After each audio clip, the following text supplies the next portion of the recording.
আসসালামু আলাইকুম প্রিয় দর্শক। অন্য মঞ্চের আলাপচারিতায় আপনাদের সকলকে আমন্ত্রণ জানাচ্ছি। নমস্কার, আমি তরুণ ঘোষ। রাশিয়ার প্রেসিডেন্ট ভ্লাদিমির পুতিন ভারতে আসার পর থেকে ঝড়ের গতিতে একের পর এক কার্যক্রম সারছেন। আজকে সারা দিন তার প্যাক প্রোগ্রাম ছিল।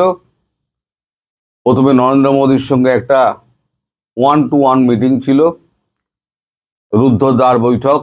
সেখানে আর কেউ ছিলেন না, শুধু দুজনে মিলে প্রায় 22 মিনিট মতো কথা হয়েছে। এরপর একটা জয়েন্ট স্টেটমেন্ট হয়। এখন এই বন্ধ দরজায় পেছনে কি হয়েছে সেটা কখনো কেউ জানতে পারবে না। জানতে পারা যাবে, যেমন বলেছি, যে যখন ফাইলপত্র মুভ করার ব্যাপার হবে, যখন সেক্রেটারিদের বলবেন, ডিরেক্টরদের বলবেন, তখন সেখান থেকে যদি কিছু আঁচ পাওয়া যায়, তাও বেশ কয়েকদিন বাদে হয়তো দু চারটে কথা হয়তো পাওয়া গেলেও যেতে পারে। সুতরাং ওই বন্ধ ঘরে কি কথা হয়েছিল সে বিষয়ে কেউ জানে না। আর যদি কেউ বলে যে আমি জানি, তাহলে পরে সে ডাহা মিথ্যে কথা বলবে। এরপর জয়েন্ট প্রেস কনফারেন্স যেটা হয়, সেখানে নানান ধরনের প্রশ্নের উত্তর তিনি দিয়েছেন, সমস্তটাই হাসি মুখে।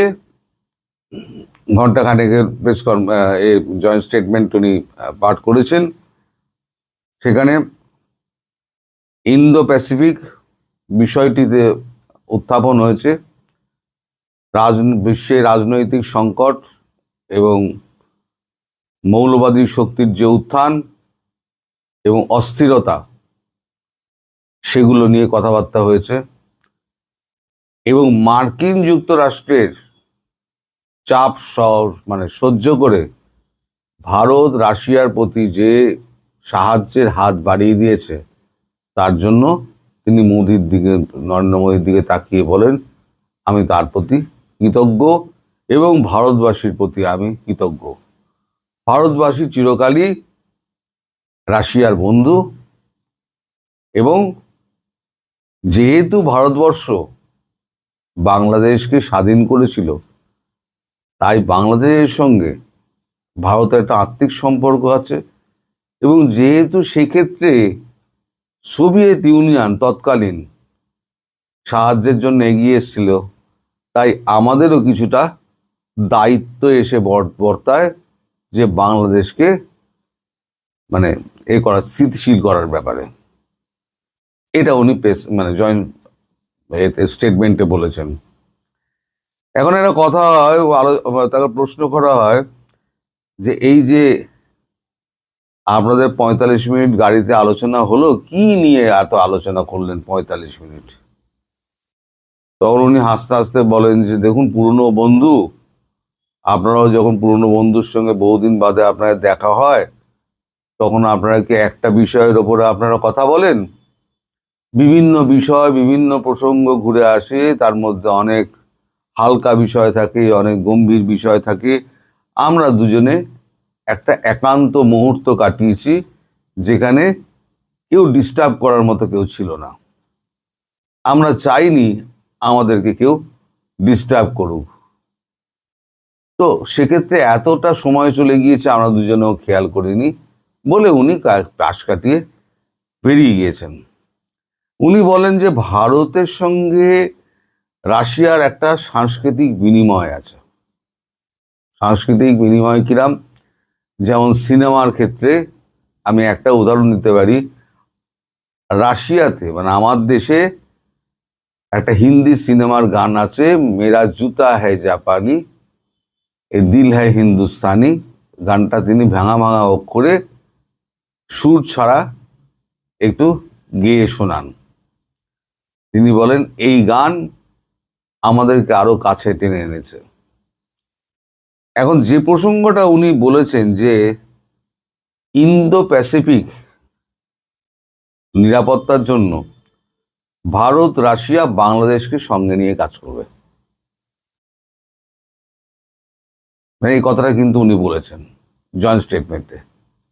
ভারত রাশিয়া বাংলাদেশকে নিয়ে এতে নিরাপত্তার জন্য একসঙ্গে কাজ করবে। উনি চীনের প্রসঙ্গও কিন্তু এখানে তোলেননি।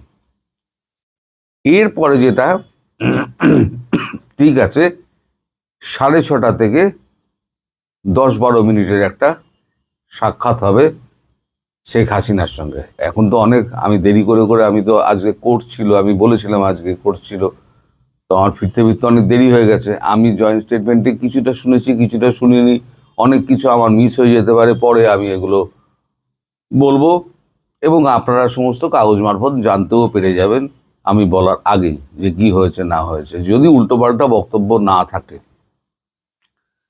তো এই জয়েন্ট স্টেটমেন্টে উনি যেটা বললেন যে ইন্দো প্যাসিফিকে বাংলাদেশকে নিয়ে কাজ করবে নিরাপত্তার দিক দিয়ে, সেখানে বাংলাদেশ প্রসঙ্গ যেটা এসছে, এবার শেখ হাসিনার সঙ্গে যখন দেখা হবে তখন কি এই কথাটা হবে না? এই কথাটা নিশ্চিতভাবে হবে। এবার আমি একটুখানি বলে দিই যে এই শেখ হাসিনা, প্রধানমন্ত্রী শেখ হাসিনা এই মিট করার আগে তিনি কিছু উপহার সামগ্রী দু দেশের সিকিউরিটি পাস নিয়ে রেখে দিয়েছেন। সেই উপহার সামগ্রীর মধ্যে রয়েছে নদী, নৌকা এবং সবুজ ধান ক্ষেতের একটা তৈলচিত্র, আর বঙ্গবন্ধুর লেখা অসমাপ্ত আত্মজীবনী, যেটার ইংলিশ ভার্সন তাকে দেওয়া হচ্ছে। এছাড়া আছে বাংলাদেশের বিখ্যাত নকশি কাঁথা এবং 2টি জামদানির শাড়ি, 2টি বা 1টি এরকম হতে পারে, নাম সংখ্যাটা গন্ডগোল করে ফেলতে পারি। এইগুলো দেওয়া হচ্ছে, এগুলো সবুজ সংকেত পাওয়া গেছে।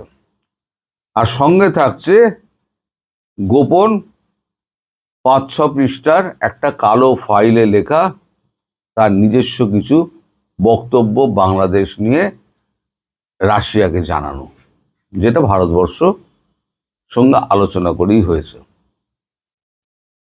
এর বাইরে এখনো পর্যন্ত আমার কাছে কোনো খবর নেই, কারণ এখনো মিটিংটা হয়নি। যেটা 6:30টার সময় হবে, যখন আমি ছাড়বো তখন মিটিংটা শুরু হবে। মিটিংটার পরে কি অবস্থা গিয়ে পৌঁছায়, কোথায় মিটিংটা গিয়ে দাঁড়ায়, তার খবরটা নিশ্চয়ই আমি আগামীকাল পেয়ে যাব, কারণ ওখানে থাকবেন আমাদের এনএসএ অজিত দোভাল।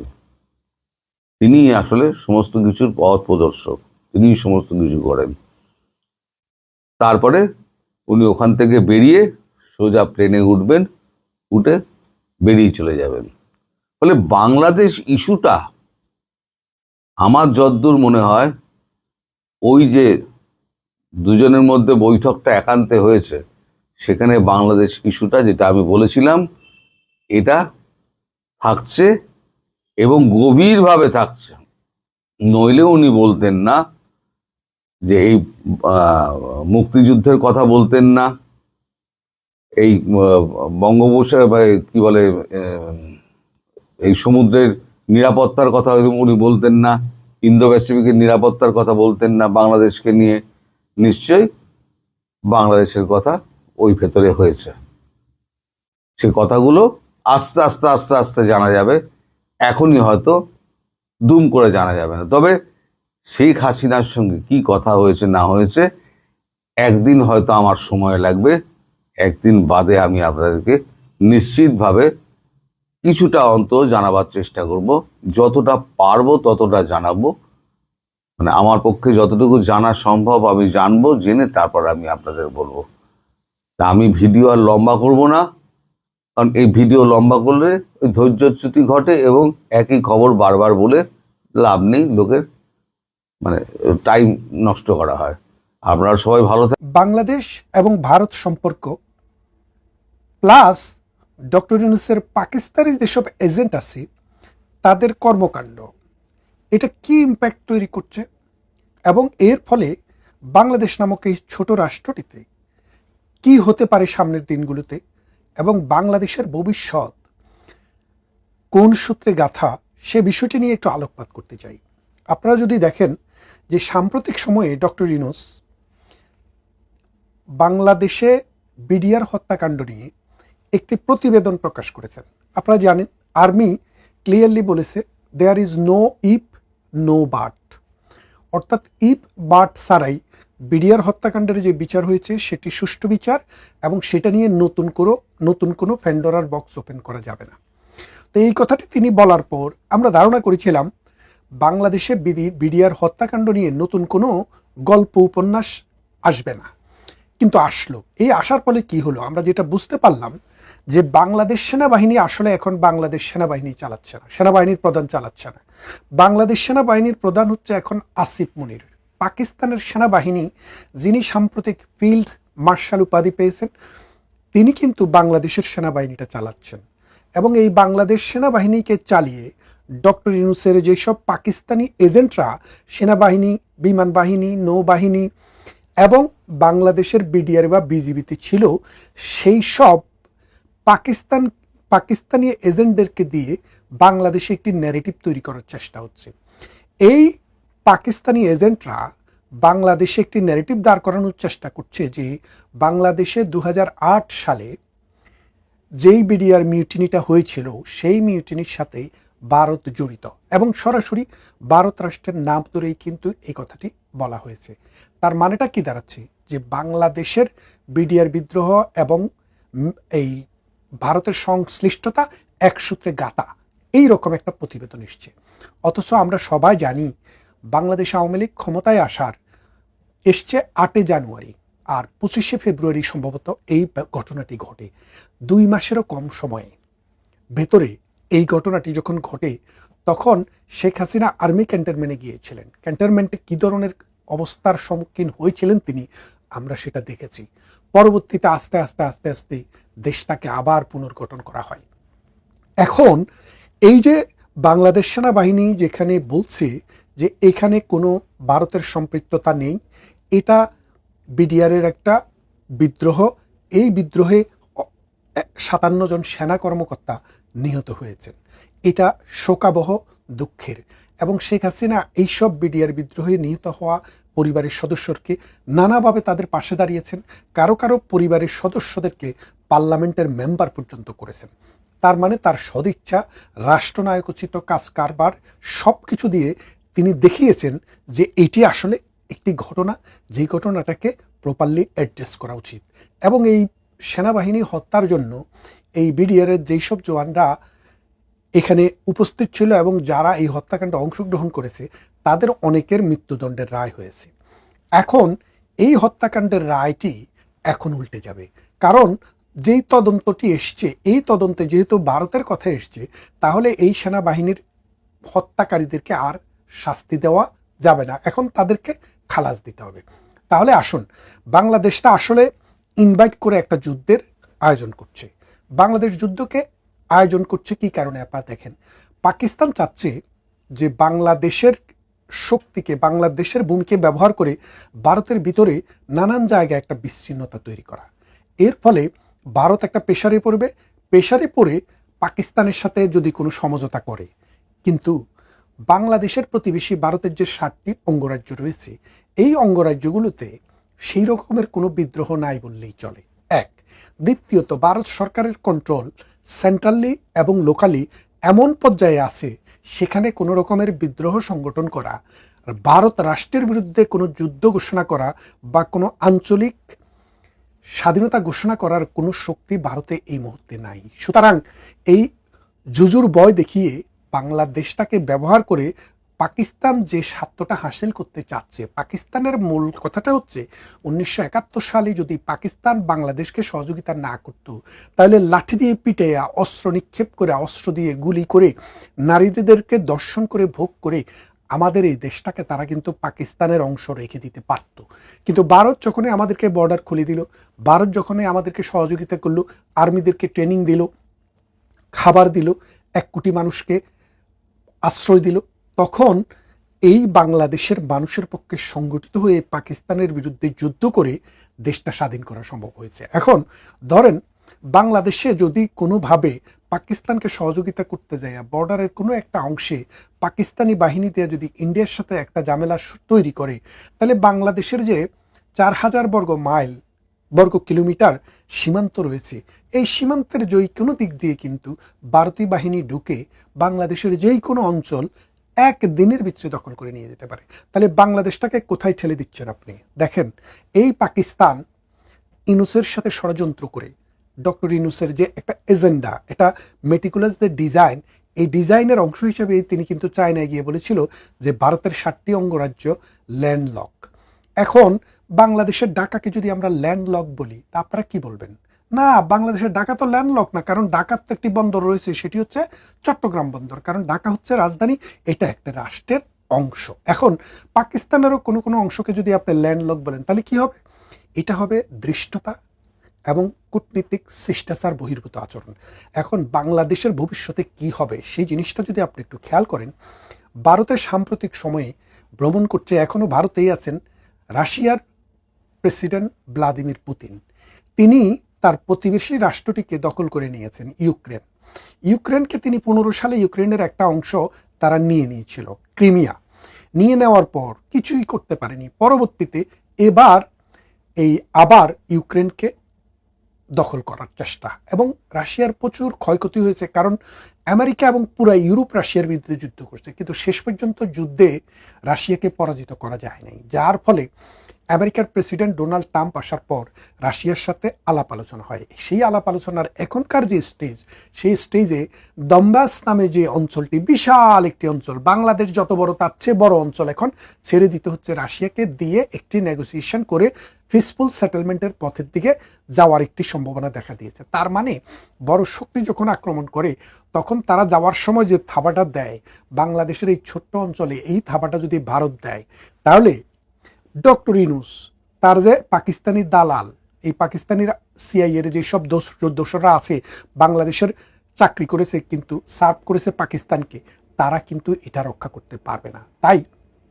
এখন ভারত দেখলো যে যদি বাংলাদেশ প্রতিদিন ডক্টর ইউনূসের এই ফর্মুলা চলতে থাকে, এই রকমভাবে কথাবার্তা চলতে থাকে এবং অ্যাগ্রেশন দেখাতে থাকে, তাহলে কিন্তু ভারত যেই কোনো সময়ে রাশিয়ার মতো, ক্রিমিয়ার মতো, দনবাসের মতো বাংলাদেশকে আক্রমণ করে বসতে পারে। আক্রমণ তো ভারত করতে চায় না, কারণ ভারত 75 সালে বঙ্গবন্ধুকে যখন খুন করা হয় তখনও কিন্তু ভারত বাংলাদেশ দখল করতে আসেনি। গত 54 বছরে ভারত কখনো কোনো ইনিশিয়েটিভ নেয়নি যে বাংলাদেশের 1 ইঞ্চি জায়গাও নিতে, বরং বাংলাদেশের যে ছিটমহল বিনিময় হয় 1500 হেক্টর জমি ভারত বাংলাদেশকে বেশি দিয়ে সীমারেখাটাকে ঠিক করে চলে গেছে, সমাধান করছে। এবং ভারতের সাথে বাংলাদেশের সমুদ্র সীমা 25,000 বর্গ কিলোমিটার নিয়ে সমস্যা ছিল। ভারত সেটি আরবিট্রেশনের মাধ্যমে 4,500 নিয়ে বাংলাদেশকে 21,500 কিলোমিটার 20,500 কিলোমিটার ছেড়ে দিয়েছে। তার মানেটা আপনি দাঁড়ালো কি, যে ভারত কখনো তার এই প্রতিবেশীর ভূখণ্ডের প্রতি কোনো লালসা নেই, কোনো লোভ নেই। কিন্তু আজকে ডক্টর ইউনূস ক্ষমতায় আসার পর ভারতীয় ভূখণ্ডের প্রতি যেই তাচ্ছিল্যের সরে এবং যেই রকম শিষ্টাচার বহির্ভূতভাবে এবং পাকিস্তানের শর্তেরকে দিয়ে ভারতকে অশান্ত করে প্রকারান্তরে বাংলাদেশটাকে একটা ব্যাটেল ফিল্ড করার চেষ্টা করছে, এই ব্যাটেল ফিল্ড করার যদি চেষ্টা হয় তাহলে এই সুজলা সুফলা শস্য শ্যামলা জনসংখ্যার বারে নুজু এই মাটি এবং পানির দেশ, নদী এবং খালের দেশ বাংলাদেশটি বিচ্ছিন্ন হয়ে যাবে, ছিন্ন ভিন্ন হয়ে যাবে। ডক্টর ইউনূস জানেন তিনি বেশি দিন বেঁচে নেই, তার দেশে দেশে বাড়ি আছে, দেশে দেশে ঘর আছে, পৃথিবীর সমস্ত ব্যাংকগুলোতে কোটি কোটি টাকা তার রয়ে গেছে। তার কবরেও যদি টাকা দিয়ে দেওয়া হয়, স্বর্ণ গয়না দিয়ে দেওয়া হয়, তাও তার টাকা পুরাবে না। তাই তিনি এখন মানুষের কথা ভাবছেন না, তার যে চিন্তা, তার যে চেতনা, তার যে আচরণ, সেটা এমন একটা দিকে নির্দেশ করছে যে বাংলাদেশ সত্যিকার অর্থে এটি অন্ধকার প্রকোষ্ঠের দিকে যাওয়ানো দিচ্ছে। বাংলাদেশ যদি এখনই এই জায়গা থেকে ফিরে না আসে, তাহলে মনে করুন আগামী দিনের বাংলাদেশ আমেরিকা, ব্রিটেন, পশ্চিমা বিশ্বের অন্যান্য দেশ, পাকিস্তান এবং বাংলাদেশ এবং ইন্ডিয়া মিলে একটা যুদ্ধক্ষেত্র তৈরি হবে। রাশিয়াও সেখানে ইন্ডিয়ার পাশে এসে দাঁড়াবে। সেই ক্ষেত্রে বাংলাদেশ কি সেটা অ্যাফোর্ড করতে পারবে? আর যদি না পারে, আমরা সবাই ডক্টর ইউনূসের এই মেটিকুলাস ডিজাইনের বিরুদ্ধে শক্তিশালী অবস্থান নিয়ে বলতে হবে, আমার সোনার বাংলা, আমি তোমায় ভালোবাসি, এই দেশ আমার, এই মাটি আমার, এটাকে আমরা বন্ধুত্বের ভিত্তিতে রক্ষা করতে চাই, কারোর সাথে যুদ্ধ করে নয়। নরেন্দ্র মোদীর ভারত যে বড় কঠিন ঠাঁই, এটা যদি এখনো না বুঝে থাকেন ট্রাম্প, তবে আগামী দিনে আরো কঠিন মূল্য চুকিয়ে এই সত্যটি তাকে বুঝতে হবে। বাণিজ্য শুল্ক বা ট্যারিফ নিয়ে গত কয়েক মাস ট্রাম্প লেজে খেলাবার চেষ্টা করছেন ভারতকে, ঝুলিয়ে রেখেছেন দ্বিপাক্ষিক বাণিজ্য চুক্তি স্বাক্ষরের বিষয়টি এবং ঝুলিয়ে রেখে বুলিং চালিয়ে যাচ্ছেন, ভারতের ওপর প্রেশার ক্রিয়েট করছেন। বিশ্বের বেশিরভাগ দেশ তারা ট্রাম্পের এই চাপের কাছে নতি স্বীকার করেছে, ফলে ট্রাম্পের এই বুলিং পলিটিক্স সেটা ফল দিয়েছে। যাকে বলে সারেন্ডার করা, তাই করেছে অন্য দেশগুলো, বেশিরভাগ দেশই। কিন্তু ভারত বুঝিয়ে দিল যে ভারত কারো কেনা গোলাম নয়। সে যেমন আমেরিকার সঙ্গে আছে তেমনই আছে রাশিয়ার সঙ্গে। আর এক্ষেত্রে যেটা নিজের দেশের স্বার্থে বেশি কাজ দেবে সেটাই করবে ভারত। আর এই সমদূরত্ব রাখার রাজনীতি এতটাই কার্যকর যে 140 কোটি মানুষের এই বিশাল বাজারকে উপেক্ষা করার সাহস ও ক্ষমতা কারো নেই। এই দেখুন না, কয়েকদিন আগে আমেরিকা ভারত প্রতিরক্ষা চুক্তি হলো, আর সেটা দেখে ভ্লাদিমির পুতিন ভারতে ছুটে এলেন রুশ ভারত প্রতিরক্ষা ও বাণিজ্য সমেত এক গাদা চুক্তি করতে। আর এটা দেখে ট্রাম্প সাহেবের রক্তচাপ বেড়ে গেছে। এখনকার আলোচনা আমেরিকার এই রক্তচাপ বেড়ে যাওয়ার কারণ ও রুশ ভারত সম্পর্ক আরো ঘনিষ্ঠ হওয়াটা বিশ্বের ভূ রাজনীতি, বিশেষ করে এই উপমহাদেশের ভূ রাজনীতিতে কি প্রভাব ফেলতে চলেছে সেই বিষয়টি নিয়ে। রুশ প্রেসিডেন্ট ভ্লাদিমির পুতিনের ভারত সফরে, তিনি ডিসেম্বর 4 এবং 5 তিনি ভারত সফরে এসছেন। এমন কয়েকটি বিষয় রয়েছে যা আমেরিকার জন্য গুরুত্বপূর্ণ উদ্বেগের কারণ হয়েছে। এদের মধ্যে সবচেয়ে উল্লেখযোগ্য প্রতিরক্ষা ও প্রযুক্তি বিষয়ক সহযোগিতা। মনে রাখতে হবে, পুতিনকে অভ্যর্থনা জানাবার জন্য গতকাল নয়াদিল্লির বিমানবন্দরে হাজির হয়েছিলেন স্বয়ং নরেন্দ্র মোদী। এটা একটা বড় বার্তা দেয়। তো রুশ ভারত সম্পর্কের সবচেয়ে যে বড় উদ্বেগ হলো আমেরিকার কাছে, সেটা হলো এই প্রতিরক্ষা ও প্রযুক্তি বিষয়ক সহযোগিতা। অত্যাধুনিক রক্ষণাত্মক ব্যবস্থার ক্রয় করা, এবং শুধু ক্রয় করা নয়, ভারতেও সেই সমস্ত রাশিয়ান সেই সমস্ত রক্ষণাত্মক ব্যবস্থা, অস্ত্র ইত্যাদি সহ উৎপাদন করা, অর্থাৎ ভারত রুশ যৌথভাবে এইটা উৎপাদন করা, এটা হচ্ছে সব থেকে আমেরিকার উদ্বেগের বিষয়। রিপোর্ট অনুসারে মস্কো ভারতকে 5টি অতিরিক্ত S-400 ট্রায়াম্ফ বায়ু প্রতিরক্ষা ব্যবস্থা সরবরাহের প্রস্তাব দিচ্ছে। আরও গুরুত্বপূর্ণভাবে সুখোই 57E 5ম প্রজন্মের যুদ্ধ বিমানের বিষয়টি, এই যুদ্ধ বিমানের সম্পূর্ণ প্রযুক্তি ভারতকে স্থানান্তর করছে, ভারতকে প্রযুক্তি দিচ্ছে রাশিয়া। আর এর মধ্যে আছে অ্যাভিওনিক্স, ইঞ্জিন, সেন্সার এবং গোপনীয় স্টেলথ উপকরণ, মানে যেটা দিয়ে বোঝা যায় এই বিমান চলাচলের ব্যাপারটা, যেটা রাডারে ধরা পড়ে না, সেই সব ব্যাপারও এর মধ্যে থাকছে। এই ধরনের চুক্তি ভারতকে উন্নত সামরিক সক্ষমতা প্রদান করবে এবং একই সাথে রাশিয়ার যুদ্ধ সংক্রান্ত যে রাজস্ব আয়, সেই আয় বিপুলভাবে বাড়িয়ে দেবে। S-500 এয়ার ডিফেন্স সিস্টেম, যেটা S-400 এর থেকে আরও ওপরের, সেই ডিফেন্স সিস্টেমও আলোচনায় আছে ভারতকে দেয়ার। এই S-500 600 কিলোমিটার পর্যন্ত ব্যালিস্টিক লক্ষ্য এবং 400 কিলোমিটার পর্যন্ত বিমান, মানে ব্যালিস্টিক মিসাইলকে আটকাবে এবং 400 কিলোমিটার পর্যন্ত বিমানকে আটকে দেবে, এর ক্ষমতা আছে। দ্বিতীয় বড় উদ্বেগ যেটা আমেরিকার, সেটা হলো ভারতের রাশিয়ান তেল আমদানি বজায় রাখা। ভারত বর্তমানে রাশিয়ার তেল আমদানিতে শীর্ষস্থানে। ট্রাম্প প্রশাসন ভারতকে এই তেল কেনাটা বন্ধ করার চাপ দিচ্ছে, এই যুক্তি দিয়ে যে এভাবে টাকা পেলে রাশিয়া ইউক্রেনের যে যুদ্ধ, সেই যুদ্ধ চালিয়ে যেতে এটা সহায়তা করছে। কিন্তু ভারত থোড়াই কেয়ার করছে এসব কথা। প্রেসিডেন্ট পুতিন যেমন স্পষ্টভাবে বলেছেন যে তিনি চান ভারত তার তেল কেনাটা অব্যাহত রাখুক রাশিয়ার কাছ থেকে, তেমনি ভারতও বলেছে আমার যেখানে সুবিধা হবে সেখানে আমি তেল কিনব। তৃতীয়ত, রুশ ভারত বাণিজ্যে একটা বড় ভারসাম্যহীনতা রয়েছে, অর্থাৎ ভারত রাশিয়া থেকে আমদানি করে বেশি, যার বেশিটাই অস্ত্রশস্ত্রের ব্যাপার আছে, তার পরিমাণ 63.8 বিলিয়ন ডলার। আর রাশিয়াতে ভারত পণ্য রপ্তানি করে মাত্র 4.88 বিলিয়ন ডলার। তার মানে প্রায় 59 বিলিয়ন ডলারের ঘাটতি বাণিজ্য ভারতের।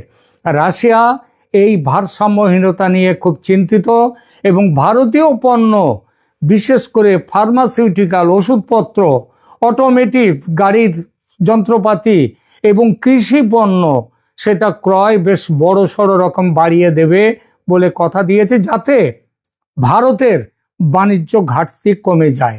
এর ফলে বাণিজ্য শুল্ক নিয়ে আমেরিকা যে বুলিগিরি চালিয়ে যাচ্ছে ভারতের সঙ্গে, সেই বুলিগিরির ক্ষমতা ভারতের আমেরিকার আর থাকছে না। এটা বুঝতে পেরেছে আমেরিকা, এবং যার জন্যে পুতিন চলে যাওয়ার পর দিন, ডিসেম্বরের প্রথম সপ্তাহে 5 তারিখে পুতিন চলে যাবেন, 5 তারিখ রাত্রে, এবং তারপরে এই 7 তারিখ নাগাদই চলে আসছেন আমেরিকা থেকে নতুন এক প্রতিনিধি দল, বাণিজ্য চুক্তি, শুল্ক চুক্তি, সেটাকে ফাইনালাইজ করতে। তার মানে কি বোঝা গেল? বোঝা গেল এইটাই যে চাপে না পড়লে বিড়াল গাছে ওঠে না, চাপ পেলে মানে ভয় পেলে বিড়াল গাছে উঠবে। কিন্তু এহ বাহ্য আগে কহো আর। রুশ ভারত এই যে নৈকট্য, এই নৈকট্য বিশ্ব ভূরাজনীতিতে কি প্রভাব ফেলবে? রাশিয়ার সবচেয়ে বড় বন্ধু হয়ে গেল ভারত, চীন অনেক দূরে চলে গেল রাশিয়া থেকে। আর আমেরিকার অবস্থা এমনই যে এই সুযোগে চীনকে যে কাছে টেনে নেবে তারও উপায় নেই। তাহলে আরো অতলে তলিয়ে যাবে আমেরিকার অর্থনৈতিক পরিস্থিতি। চীনকে রুখতে জাপান, অস্ট্রেলিয়া ও ভারতকে নিয়ে এই ইন্দো প্যাসিফিকে যে কোয়াড্রিল্যাটারাল সিকিউরিটি ডায়ালগ বা কোয়াড তৈরি করেছে, সেটা আর কার্যকর থাকবে না। সুতরাং ভারতের কাছ থেকে কিল খেয়ে কিল হজম করা ছাড়া আমেরিকার সামনে আর কোনো রাস্তা নেই। আর এর কি প্রভাব পড়বে বাংলাদেশের ওপর? এবার সেই প্রসঙ্গে দুই কথা। ইউনুসকে নিয়ে আমেরিকা এখনো নানান খেলা খেলতে চাইছে, ঝেড়ে কাশছে না আমেরিকা। দিল্লিতে, দোহাতে খলিলুর রহমানের সঙ্গে অজিত ডোভালের বৈঠকে মার্কিন প্রতিনিধিরাও হাজির ছিলেন, এবং ভারতের সঙ্গে তারা একযোগে বাংলাদেশে ফ্রি, ফেয়ার অ্যান্ড ইনক্লুসিভ ইলেকশনের কথা বলছে, আওয়ামী লীগের ওপর থেকে নিষেধাজ্ঞা প্রত্যাহারের কথা বলছে, এমনকি ইউনুসকে সরিয়ে দিয়ে শেখ হাসিনার তত্ত্বাবধানে একটি কেয়ারটেকার সরকার গঠন ও সেই সরকারের অধীনে নির্বাচন করার যে ভারতীয় প্রস্তাব, সেই প্রস্তাবেও আমেরিকার প্রতিনিধিরা সহমত জানিয়েছে। কিন্তু আবার একই সঙ্গে ইউনুসকে রাশ টানার ব্যাপারে কিছু করছে না। ইউনুস এখন চেষ্টা করছে নির্বাচন পিছিয়ে দিতে, নির্বাচন যাতে না হয় সেই ব্যবস্থা করছে, এবং ইউনুসের এখনো যে যা খুশি তাই করে যাওয়া আমেরিকা সেখান থেকে সুতো ছাড়ছে। অর্থাৎ আমেরিকার এই যে 2 নম্বরই একটা ব্যাপার, এই ব্যাপার আর মেনে নিতে রাজি নয় ভারত। বাংলাদেশে ব্যবস্থা নিতে ইতিমধ্যেই অনেক দেরি হয়ে গেছে। মোল্লাতন্ত্র ও জঙ্গিতন্ত্র খেয়ে ফেলেছে দেশটাকে, আর দেশটাকে খেয়ে ফেললেই যে হবে তা তো নয়, আর দেরি করলে ভারতের অভ্যন্তরীণ নিরাপত্তা বিপন্ন হবে। এটা হিসাব করে ভারত যুদ্ধ প্রস্তুতি শুরু করে দিয়েছে খুব ভালোভাবে, এবং এখন বাংলাদেশকে সব দিক দিয়ে ঘিরে ফেলেছে। 3 দিকে তো এমনিতেই, এবং ভারতের নৌবাহিনী পর্যন্ত এখন চট্টগ্রামের ওখান থেকে বঙ্গোপসাগরে সেখানেও ঘেরাটোপ দিয়ে ফেলেছে।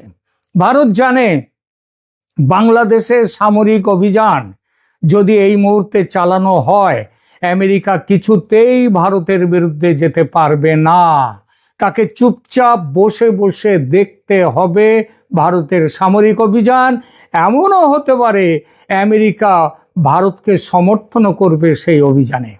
আমেরিকার হাত আগেই বাঁধা ছিল, সেই বাঁধন আরো শক্ত করে দিল রুশ প্রেসিডেন্ট পুতিনের ভারত সফর এবং সফরে স্বাক্ষরিত চুক্তিগুলো।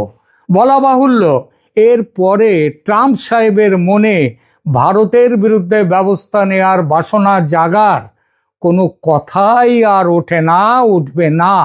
জানা যাচ্ছে সম্প্রতি অজ্ঞাত আততায়ীদের হাতে একের পর এক মোট 31 জন বিদেশি নিহত হয়েছে ঢাকা ও চট্টগ্রামে। এদের মধ্যে 17 জন আমেরিকার সিক্রেট ইন্টেলিজেন্স বা সামরিক বিভাগের লোক। বাকি 14 জনের বেশিরভাগ পাকিস্তানি গোয়েন্দা সংস্থা ISI এর। আবার কয়েকজন আছে তুরস্কের গোয়েন্দা সংস্থা মিলি ইস্তিবারাত তাশকিলাতি বা MIT সংস্থার। এতদিন পাকিস্তানের লাহোর, করাচি, ইসলামাবাদে আকাশ থেকে উড়ে আসতো এই আননোন গানম্যানরা। তারা এসে খতম করে দিত ওই পাকিস্তানি জঙ্গিদের যারা ভারতে নাশকতার কাজে যুক্ত। এখন সেই সেই আননোন গানম্যান আকাশ থেকে উড়ে আসতে শুরু করেছে বাংলাদেশেও। আর একের পর এক এদের অপারেশনে আমেরিকা এতটাই ভয় পেয়েছে যে ঢাকায় আর কেউ থাকতে চাইছে না, সবাই চলে যেতে চাইছে বাংলাদেশ থেকে, আর নতুন করেও কেউ আসতে চাইছে না। ট্রাম্পের মাথা থেকে বাইডেনের ভূত বিদায় নিচ্ছে খুব দ্রুত, খুব দ্রুত। এখন বাংলাদেশে ট্রাম্পের মন্ত্র কি? ভারতং শরণং গচ্ছামি, মোদিং শরণং গচ্ছামি। এই পরিস্থিতিতে রুশ ভারত বর্তমান সমঝোতা আমেরিকার বাংলাদেশ নিয়ে এই যে খেলাধুলো করছে এখনো, সেই খেলাধুলোয় দাঁড়ি টেনে দেবেই। কারণ সর্বনাশের অর্ধেক ভালো, এটা তো প্রবাদেই আছে। বাংলাদেশে ভারতের অপারেশন ইতিমধ্যেই শুরু হয়ে গেছে, আর অপারেশন শেষ হতে খুব বেশি দেরি হবে না। আমেরিকা এটা বুঝেছে।